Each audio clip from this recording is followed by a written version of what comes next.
Hey, Jim Vanosky here. Welcome to Manufacturing Talks. It's another critical one today, talking about minerals, and specifically the minerals we do or don't have for the touted clean energy transition. So we got a guy named Mark Mills here today. He studied this in detail, gave a great talk on it early this year, and he's going to share some of those details with us on what's going on out there and what you can do about it. Stay tuned. We'll dive right in a little bit. PYS Media, your digital media relations agency. Public relations, website design, digital marketing. You get found by the customers and talent who need your solutions.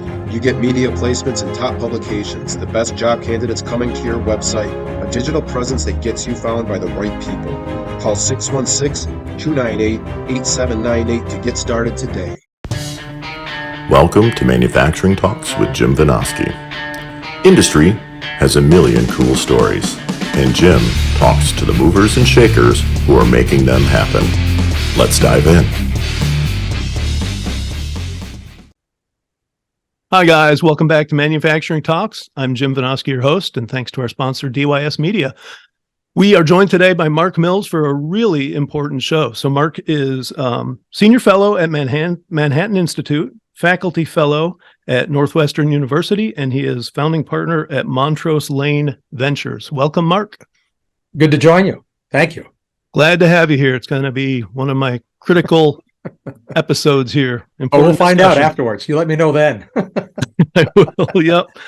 Maybe you'll scratch it. I'm sorry, what's that? Maybe you just have to scratch it from the cyberspace. Just, I don't know. I blew this one. I'm going to do this again. Go ahead. I'm ready for you. Okay, it is a critical discussion we'll dive into, but before we do that, why don't you just tell us about your background and how you got into the whole resources piece that we're going to discuss? Well, since I do a lot of stuff in the public space, maybe more than you this last couple of decades, people can find out more about me than I want them to know by using Dr. Google. Maybe the relevant point here is I started my life in manufacturing semiconductors and microprocessors. That was my first job. I'm a physicist, and I couldn't get a job as a scientist because there weren't any. So I ended up working as a scientist as well in missile guidance and lasers and fiber optics. But I started out in semiconductors manufacturing. I've always liked how things work. When I was in school, I was a mechanic. I raced motorcycles when I was immortal. And I like to take things apart, see how they work. I did electrical stuff, mechanical things. So I like how things work. And at a brief point in my career, I was also employed by a Canadian mining company, uranium, gold, silver mining company, and refiner. They were, in fact, the only North American refiner for uranium. So I learned a lot about mining by working there and going to mines. That was years ago, decades ago. But the general curiosity that I have, which applies to what I do in the public policy space and what I do when I write, what I do when I work as an investor or a researcher, is always about trying to figure out how things work. I mean, it's why people become engineers and scientists frequently. It's the why. Why does that work? And simplistically, I apply that obvious logic to everything from electric vehicles and windmills to nuclear plants and oil wells. How does it work? And what can we change? And when people make it a claim, whether it's a political claim, a policy claim, an environmentalist claim, a car company's claim, could it be true? I mean, it could be true. Is it really true? Are they wrong? Are they engaging in hyperbole? And to figure those things out, you have to sort of try to do agnostic digging. So that's a long way of saying the reason I came to writing more about the minerals issue is that it is a truism, but people forget it. Nothing exists in our society. Nothing. No product or service. No service. Services take products. Everything requires, you have to mine something somewhere to get the minerals and metals and refine them to make the machines that do the things you want to do. Mm-hmm. So understanding that ecosystem tells you a lot about the machines you're using, how reliable they are, how expensive they are, their upstream environmental impacts. And it's a fact that is slowly trickling into the pantheon of silly punditry, to use alliteration, that to deliver a unit of energy to society, whether you're heating milk or cooling milk, running a computer, heating a room, lighting a room, driving a mile, to do that one unit of service with the so-called clean tech, green energy, doing it with those machines increases the call on minerals on an average of 1,000% over doing the same service with oil, gas, or coal. This is an extraordinary change in the quantities and use of minerals, unprecedented in human history, frankly. Yeah. And it's not happening naturally. And because it's being imposed, enforced, and subsidized, you call me naive. It'd be kind of nice if we knew what was really going on and what we're getting into as we, march down this path to the so-called energy transition. That's a long answer to the motivation, but the background leading into that motivation is not because I don't like windmills and solar arrays and EVs. Right. I've been to wind farms that go to the horizon. I think they're cool. I like big machines. I'm not sure I want to see them on the horizon of my vacation place, but doesn't bother me that much. It bothers a lot of people. It doesn't bother me. I think they're cool. I think EVs are amazing. Tesla's a spectacular engineering success. Elon Musk didn't get there with subsidies. Frankly, he got there because he built a great company. He did something nobody has done in a century. Nobody built a new car company that has succeeded and frightened every other car company enough to scare them to want to get the Tesla stock price shine. So God bless him for being a successful engineer and entrepreneur in hardware. Think about it. He did. Yep. He's got self-driving features and all that cool stuff, but fundamentally a manufacturing problem. And good for him. Yep. Well, and so what I find fascinating about your background, being a manufacturing guy myself, is you kind of referred to it that, in manufacturing, you're either making stuff or you're not. And you're either making it at a price people will pay or not, or you're out of business. And I say that all the time. It's kind of the crucible of the business world. You'd think. Yeah. Unless you get something the government to give you money to make up for your losses, and then you have to count on them doing it forever. Yeah, we're unfortunately getting far too much into that. But the thing that really frightens me as not the guy who wants to get paid by the government is, I can be as good as I can possibly be at converting things into items we need, products people want. But if I can't get the resources to make them, then it doesn't matter how good I am, right? And so you had given that talk at, was it the Skagen Funds New Year's conference? Really caught my eye about, because I had actually done an article for Forbes on that mining challenge, great increase in metals and minerals that was going to be required. And then seeing the numbers that you put out, I had done a little research and come up with some things, but the figures that you had in your talk were just utterly flabbergasting. And so, definitely want to touch on that scale. You talked about it a little bit, but let's dive into details about some of the big hitters there around the things that we expect to make and to have happen, and what the metals and minerals required are, and how much more we're going to need of those things. Yeah, so this is a remarkably transparent domain in the sense of the basic facts, but even though they're not in the public space, and they really are eye-opening facts, and they're not my facts. Like most researchers in this space, what you're doing is researching primary research, right? You're looking for what people in the mining industry are writing and saying, what people in the mineral space, refining, manufacturing, not what they're saying in their press releases, from the political agencies, but the businesses that do the work. So the eye-opening part is not complicated. The quantities of metals needed, this is nickel, cobalt, manganese, lithium, molybdenum, praseodymium, neodymium. It's a sort of basket of minerals that the International Energy Agency has, I think, smartly named energy minerals. The minerals you need to build energy machines. Right. Because so you could add other ones like uranium, but they don't, because nobody's promoting nuclear power, really. So that basket of metals you need to build gas turbines and regular cars too. There's nickel in a regular car to make the steel. Steel is made from iron and nickel. So you have a similar basket of minerals in a regular car and an internal combustion and an electric vehicle, with the exception of lithium. You don't need any lithium, except to the extent it's used a little bit in glass making and that kind of thing, I think. But it's de minimis. So we know what the count is. It's not complicated.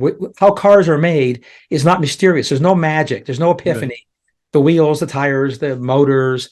So you just look the data up, and what you find are really big numbers. And I struggle with how to have impact with the numbers because the scale is so big. People can't think in megatons and gigatons of metals because you can't visualize it. So I sort of always start with the key fact, and we'll talk about cars. The same is true for windmills and solar modules. The same metrics, because they're metals materials intensive. They obviously don't directly consume liquids. They do indirectly. It takes oil, gas, and coal to make those things. A lot of it. Most people don't know how much it takes. Thousands of tons of metallurgical coal to make a single wind turbine. So you're burning coal to make wind turbines. Now, the wind turbine doesn't burn coal directly, but it does burn coal. Because there's no other way to make the steel, and there's no other way to make the concrete. And we can imagine there might be someday, but that's irrelevant. Nobody is talking about waiting for someday. They're spending money today to build what we know how to build today, right? So you want to do someday stuff, fund research. If you subsidize something, you're building what we know how to build. So everybody waves a silly wand. Oh, we'll have different technology for making steel. Okay. Why don't we wait for that before we burn more coal to make steel? Anyway, so you start out with the car is the best example because almost everybody. There are more cars than there are people in the United States. Everybody, but rather more than there are drivers. So a car has an 80-pound gasoline tank where your tank's full, about 80 pounds. An electric vehicle has 1,000-pound fuel tank, the battery. Okay, that's a little heavier, and to offset that weight penalty, typically EVs, frames and bodies have more aluminum, which is an energy-intensive material. But aluminum is really common. It loses lots of energy to make, but it's really common. But the battery is what's made up of aluminum, copper, nickel, manganese, cobalt. Depends on the specific chemistry suite. But they all use copper, aluminum, and lithium and graphite. So the question you have if you wanted to follow the supply chain is how much stuff do I have to dig out of the earth to make the battery? The answer is about 500,000 pounds of mining of rock are needed to be engaged in with big machines that burn oil and big machines that crush rock. So you dig up 500,000 pounds of the earth to make one battery. So that uses energy and causes emissions.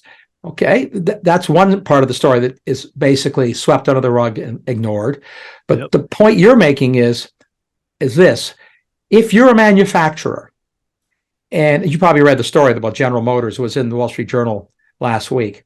So the General Motors CEO, if the reporter is right, professed to be shocked when the person who was in charge of her supply chain for EVs informed her that there weren't going to be enough minerals for everybody to get the copper, nickel, manganese, and lithium they expected to buy when this fusillade of new factories comes online. And so he sort of assumed that it existed, and we would just place orders for it. Okay, well, this is something you could give a middle school student the project to figure out. So whoever the guy who has had this job, in my opinion, and I'm sure he's a nice guy, probably should get another job because you don't have to be a genius to figure out whether or not the hundreds of factories that are being built, that all will be ordering the same materials from the same suppliers. Just go look at what the supply chain is. How many mines are there for copper? Well, let's do copper because copper is not substitutable, period. 99% of the uses of copper, you need copper. The only exception is long haul electric transmission where you can use aluminum at really, really high voltages, tens of thousands of volts. So you need copper. You can't substitute copper. So you can add up how much copper you need. The electric car on average takes 300 to 400 pounds more copper than a regular car. Count the cars, count the copper demand. Take a look at the world's mine production, and you'll find out that we're short by about 200 to 250%. No, or put differently, you have to more than double the world's copper mining alone to meet the demand for copper for the quote transition. Okay, sounds easy. Price signals, blah blah blah. Is the copper, look this up, is the copper industry investing a quantity of money equal to doubling global copper mining? Well, the answer is no, because they report their data. And the answer is no. The global investing by the world's mines for the minerals needed is 1/10, not 90% of, 1/10 of what's required to meet the mineral demands that are going to be created by all the government policies forcing wind, solar, and batteries into markets. So if you were a manufacturer, you got to believe they're looking at this now, because Volkswagen announced that they're planning on investing in mining. Mm-hmm. General Motors may invest in copper mines in Brazil. Well, Henry Ford went down that path 100 years ago, and it did not end well. He tried to build rubber plantations, invest in steel mills. Okay, you can do that. You go, girl. They don't know bupkis about mining. Exactly. It says will not end well. It'll be you're in the food processing business and you process milk. I grew up in farm territory. My father grew up on a farm. My grandfather was a farmer in northern Manitoba. I've been around dairy cattle all my youth. One of my earliest memories is my father putting me over a fence with a stick, telling me to chase a bull, which I don't think my mother knew about. But anyway, didn't want me to be afraid of it. Yep. I dare say that most people that are in the grocery business that buy milk, or let's not even include business like yours where you actually process milk. Let's say you're just a buyer of milk for a grocery store. Odds are they'd make a crappy farmer, a dairy farmer. Odds are really good if they bought a dairy farm and ran it, that they would blow it up. Odds are really good. I'd take that bet. Yep. So now we got all the world's automotive industry say, we need mining. The only guy that should get into the mining business who has threatened it is Elon Musk, and not because he's good at mining, is because he's really good at hiring people that are good at the things that he likes. And he was willing to take risks with people who are really good. And wouldn't it be great if Elon Musk got into the mining business? He'd shake it up. Yeah. But even there, the other thing we do know is that mines take a damn long time to commission. Yep. The world average is 16 years from inception to operation. 16. We need the minerals tomorrow, next 2 years. If you assume we can make it 8 to 10 years, through the magic of waving the regulatory wand, that means the extra materials are not going to be available until after the deadline, when a bunch of states are saying you can't buy an internal combustion engine anymore. Right. So we don't have the minerals, not because they don't exist in the Earth's crust. This is a profoundly disingenuous trope that the EV enthusiasts are trotting out now. Mm-hmm. They'll say, Mills and his crew, they're wrong saying we don't have enough minerals. I didn't say that. I was very clear in my writing. I'm an anti-Malthusian.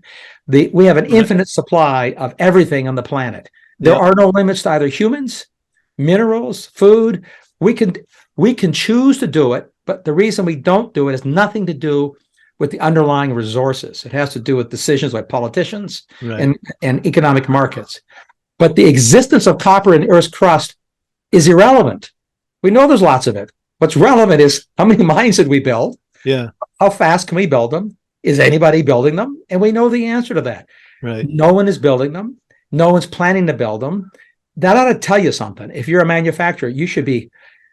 I think these manufacturers are treading into existential threat territory. It's not the threat of climate change. It's a threat that they will have spent billions, maybe 50 billion, 100 billion per manufacturer on a supply chain, which they won't be able to acquire materials at all or at prices remotely near what will make it possible to sell a product. Yeah.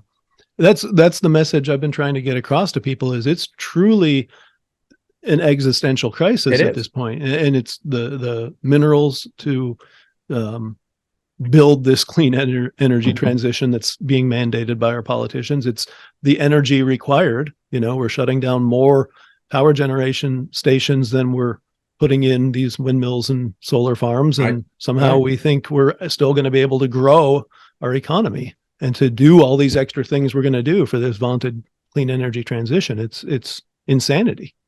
Well, and for those out there, and you'll have some in your audience who are actually fairly sophisticated about copper, or while we're talking, they'll go online and do the obvious. You can go check out the current forward price for copper. It's down. And you'd say, well, wait a minute. If what Mills is saying is true, the world's going to be short copper, but currently the world is oversupplied with copper, or the prices would be going down. You'd sort of scratch your head and say, well, what's going on? Well, this is back to arithmetic. This is not, as they say, rocket science. Right. So the world is manufacturing a de minimis number of vehicles that use lots of copper. You know, we're all already up to, if we exclude China, but let's count China, we're up to something like 6 or 8% of vehicles being manufactured and sold are battery electric vehicles. That's meaningful. It's a lot of vehicles. Last year, that was 7 million added.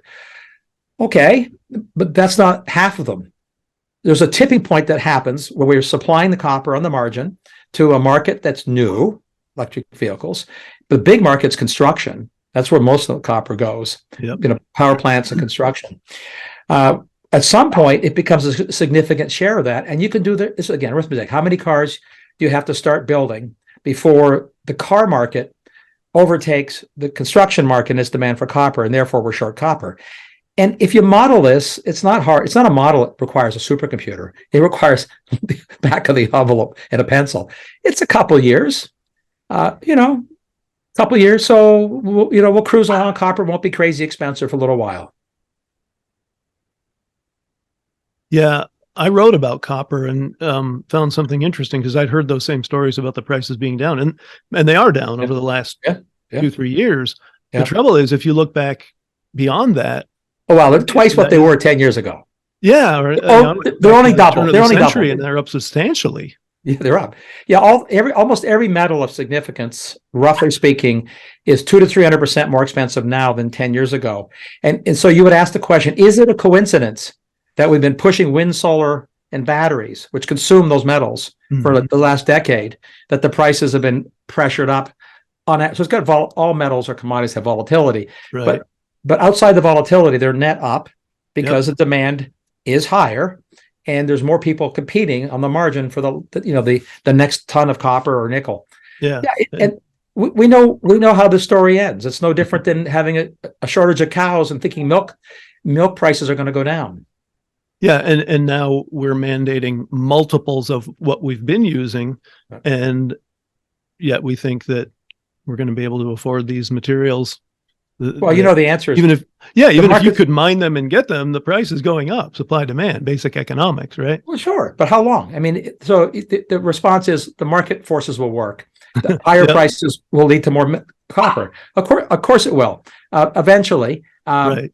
But you want to know how long that'll take, and you'd want to know something about that industry. This is not like farming, which I've already stipulated. I know a little bit about, not as much as you, but. If you thought that next year as a farmer, that the prices of corn or wheat are going to be higher because of other factors going on in the world, you could change your behavior with 1 year of predictability. Right. And so you can look out a year and have a very good idea, reasonably good idea, absent exogenous events like unusual storms or droughts, where prices are going to go, roughly. And you can adjust it annually. You can't do that with mines. Right. You adjust them every decade. Yep. And it's investments that are just tremendous on the front end. And that's the other problem is mining is counted among these dirty industries. So, the oil and gas let's not invest in those things because they're dirty and dangerous and they're destroying the environment. So mining has been tarred with that same brush. You look at what's going on domestically. I mean, that's what I wrote about for Forbes, was that we don't have the materials, and this administration is making it worse because we can't mine in America anymore. Well, we can continue. Legacy mines can operate, which is where we are. So the mines that existed 20, 30 years ago, most of them still exist. So our absolute level of mining has not declined, but what hasn't happened is you can't really open new mines. And you're right, this administration canceled permits from 3 new mines for nickel and copper, and I think iron ore, that were years in development, millions of dollars spent by the companies. Now, those companies will all probably legally challenge these extra legal cancellations. Right. It will cost them money. It'll take time. Eventually, they'll get their permits because they until you change the rules, the regulations, you can't, without justification, cancel a permit. Except that you can by just doing it, and then you have to sue, which is the whole point. So that's discouragement comes. And you're right. Both these states, and the outside forces that also clog up the works. Well, of course, a lot of environmental groups have long disliked mining and oppose it. So you have one set of environmentalists who want more mining to make the electric cars and windmills and solar panels, but then another group that don't want the mining to happen here. Yep. So apparently they don't care if we mine in South America, Africa, and that China is doing the investing. And importantly, that China does about 2/3 of all energy minerals refining. They have a market dominance in energy minerals, double OPEC's market share in oil. And to believe that that doesn't have price implications, we could use the word naive, which would be the polite word to attach to that kind of hope. Well, price implications and national security implications as well. Sure, I mean, they want to sell it to us. I mean, it gives them leverage, right? Yep. They are huge importers of oil and refined oil products, gasoline. We sell to them. We sell them natural gas. They want it. So I don't expect China to do an oil embargo the way Saudi Arabia did in '73. They could. It would be devastating because America depends on imports for 100% of roughly 24 minerals. 100%, not some, not a little bit, but all. And you don't have to do an embargo. Turn the screws a little bit, and our behaviors will change because we have to have the materials. And we think we can turn the screws with the gas and oil. The difference is China has lots of options for oil and gas. Yep. We have no options for a whole set of metals and minerals that are either mined in China or, much more importantly, again, refined. We've chosen not to build the refineries. You're in a business. You take a raw product, refine it. In effect, you do an interim step, homogenization, the pasteurization to produce milk that people will consume. Okay, that's true of everything. That's true of copper. It's true of oil. There's always an intermediate step. The people who choose to do that, and in many businesses, that's the real magic. It's not that farming is easy. Farming is hard. It's not that mining is easy. Mining's hard. But it turns out an awful lot of the intellectual property magic and a lot of the environmental challenges are in that intermediate stage, the processing, refining stage. And the Chinese have chosen to take that on in mining, and we've chosen to run it out of the country. We used to do most of that. We didn't lose them because of price competition. That's not what happened. The Chinese weren't doing it first. Our regulatory system chased them out of our country. Yeah. And now we're gonna give subsidies so they'll come back. But the stick we used to beat you with, we didn't take the stick away. We still got the stick. In fact, we got 2 sticks now, and the beatings will continue, but we'll give you some money if you put up with the beatings. I don't know about you in your business, but if you're beating the hell out of me and you tell me I'll give you a check, I probably go somewhere else to do my business. Yep. I just leave the country. I can't take the beatings. Yeah. So and that's what's going on. Yeah, we've seen it happen. I mean, most of the steel industry went abroad for that very reason. Yeah, aluminum is even bigger. We now produce a trivial amount of aluminum in America. We used to be a primary, if not dominant, producer. Yeah, and we need aluminum for wind, solar, and batteries. It's a critical metal. Yeah. I did have one other question on the mining front. And I'm like you, I'm no Malthusian either.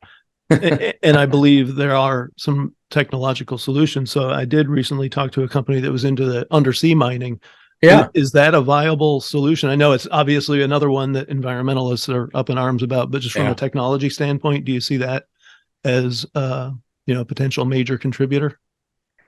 Well, the short answer is no. It's not going to be a major contributor in any time frame that matters, but it falls under the same broad bucket of, are there enough minerals on the planet for us to, without invoking the goofy idea, which is a lot of fun, of dragging an asteroid from the asteroid belt to Earth and do the mining there. You could do that, but the economics of it, basically, the whole world's economy would be devoted to dragging one asteroid just to get some titanium when we could dig it out of the ground in Africa. Right. Well, then as soon as you got it here, those minerals become worth nothing because there's so darn many of them.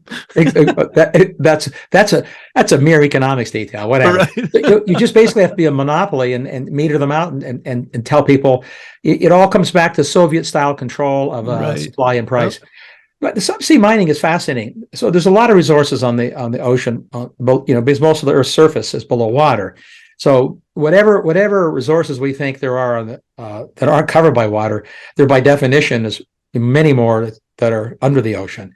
But it's always been very difficult to do those things. It's only been in the last decade, roughly speaking, that we have the mechanical technologies and the software, AI, and remotely operated and self-operating vehicles. We can imagine doing seafloor mining. And there's some fascinating possibilities that you don't have to dig.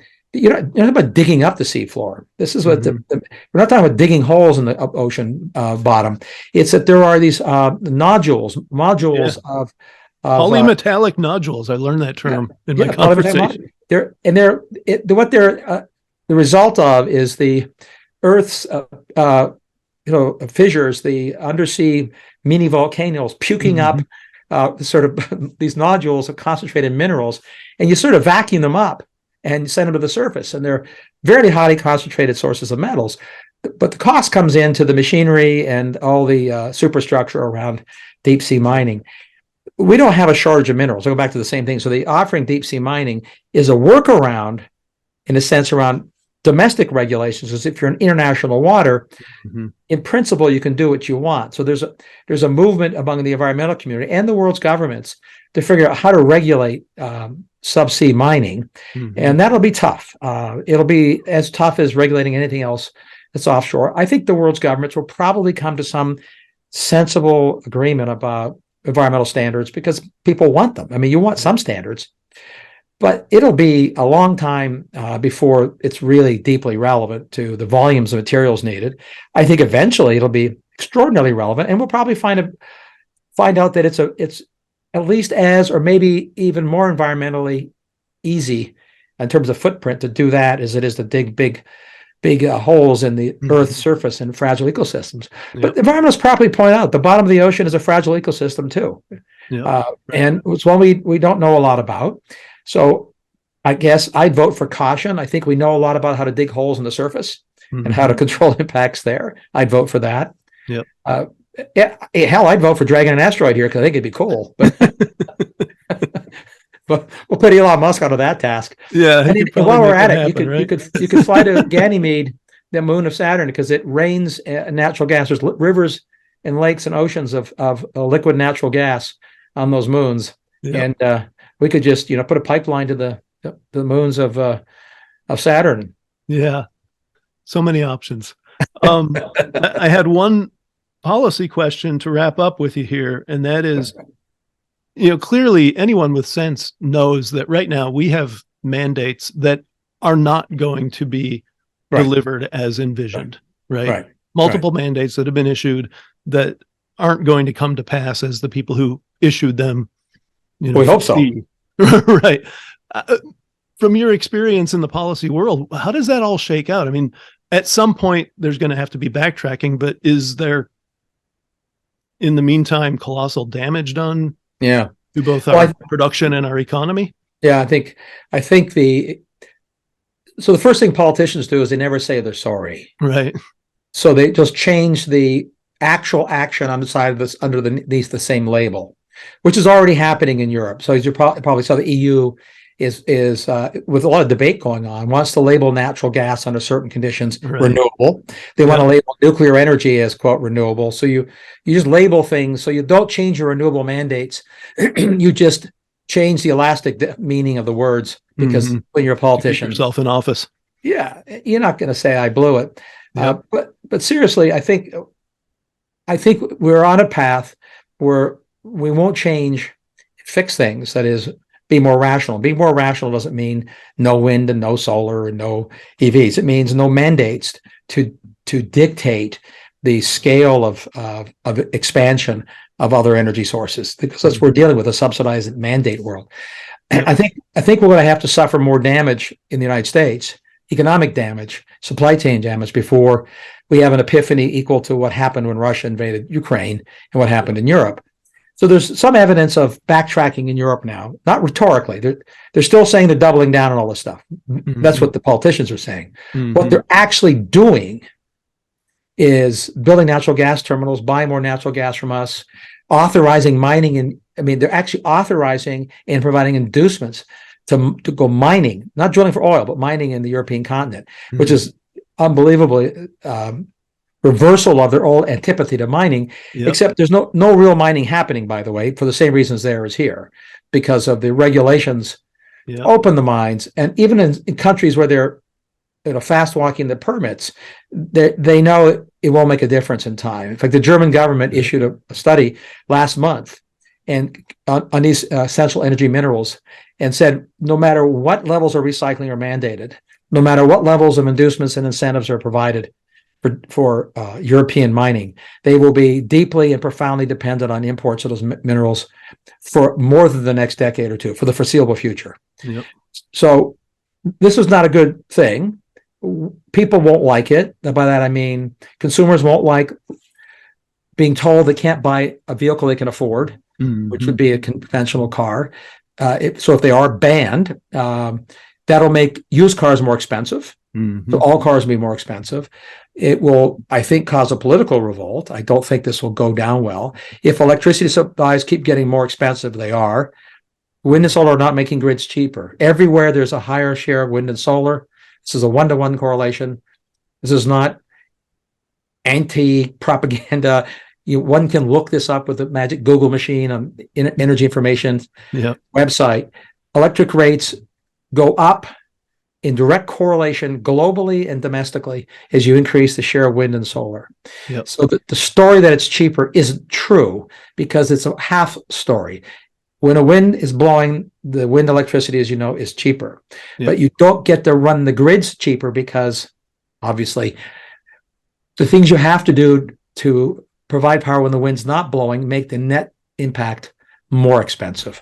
So all these things are happening. They're all documented and documentable. At some point, it's a version of that hoary old aphorism about the frog in the pot of water.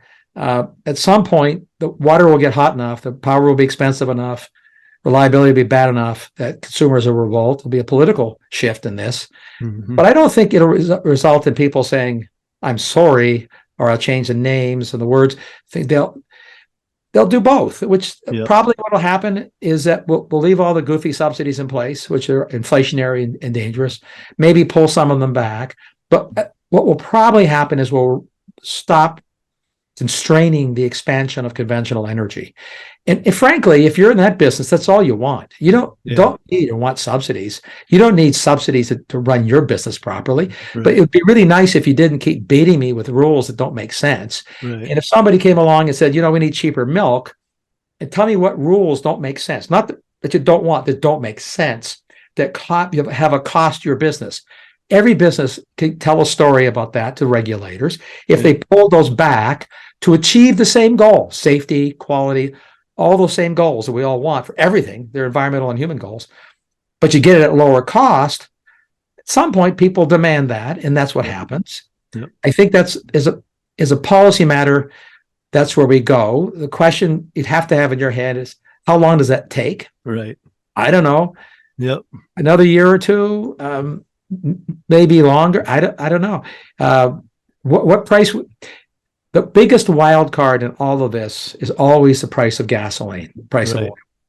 That's what scares politicians more than the price of milk and eggs. It just does. It always frightens them, because people intuitively know that actually add close into the price of eggs and milk, because all those businesses use trucks and use heaters and chillers. So everybody knows this intuitively, and they see it when they see, if gasoline as the bellwether goes $7 a gallon, I'll pick that as a number, not 4. Then you have a political revolution. So what would that take for gasoline to get to 5 to 7 range? Not much. Not much of an event, because we're undersupplying oil and gas globally. Right now, last month, global oil demand reached a new peak, higher than it was before the lockdowns. So here we are having spent not billions, but trillions of dollars to avoid oil and gas, and global demand, despite all that spending and all that stuff being built and the millions of EVs going to market, oil demand is now higher than it was before the lockdowns, higher than it was before we started spending the trillions. And it's going to keep going there. but the supply is declining because we're providing disincentives and actual beatings of oil and gas companies to stop spending money on exploration. Yep. So it distills to guessing. I'll put it, when the oil prices decide to be over $100 a barrel again and stay there for a while, then all the politicians start running around in circles looking for the exit and excuses and blaming the oil industry for profits and but that will be, and I'm not saying it'll be pretty and that'll have everybody suddenly say, oh, gee, I was wrong.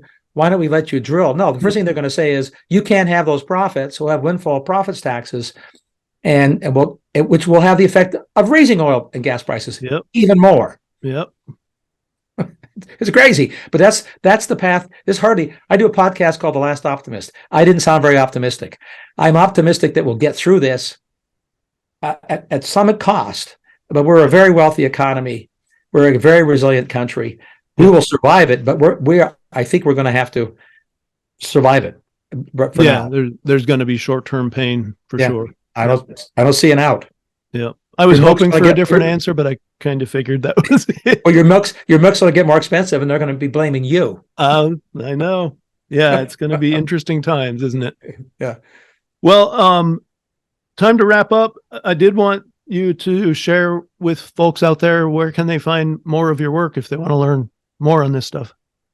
Again, Dr. Google, you put Mark P. Mills, because there's a Mark Mills who's a novelist in England who obviously is more successful because writing novels is better. Amazon is my book, The Cloud Revolution, and my other books.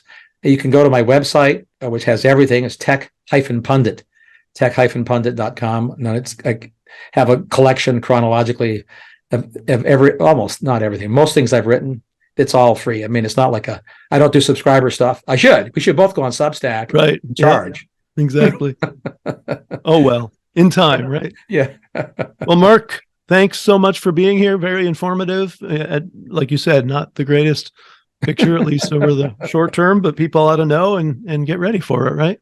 Yeah, we'll survive it. We're a wealthy country. It doesn't give me pleasure as a young man. When I was a young man, I worked for President Reagan, so you know where my political DNA lies. But as a Canadian immigrant that came to this country because of its resilience and its innovation, we're wealthy. You know, it's a $20 trillion plus economy. We're going to waste $1 trillion here or there on really silly stuff.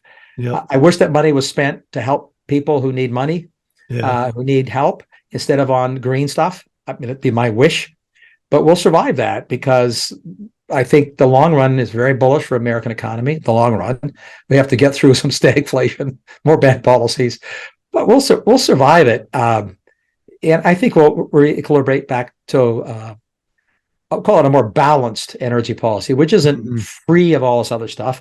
It just doesn't have this heavy finger on the scale that is not helpful. Most people seem to know this now. A lot of polls show that a lot of people are pretty deeply skeptical of this, pushing a fast transition. Mm-hmm. And when politicians see that, if there's one thing they trust, it's polls. Yep. I'm bullish on America too, so I'll join you there. We'll get through it, and happy times will be back eventually, right? Happy times again. There's a song there for you. Yes, sir. Well, thanks again, Mark. Great talking to you. Thank you. And thanks everyone out there for joining us on Manufacturing Talks. Tune in every Tuesday. So long. Thanks for tuning in to Manufacturing Talks with Jim Vinosky. Watch for new episodes dropping every Tuesday. Don't forget to like, share, comment, and subscribe.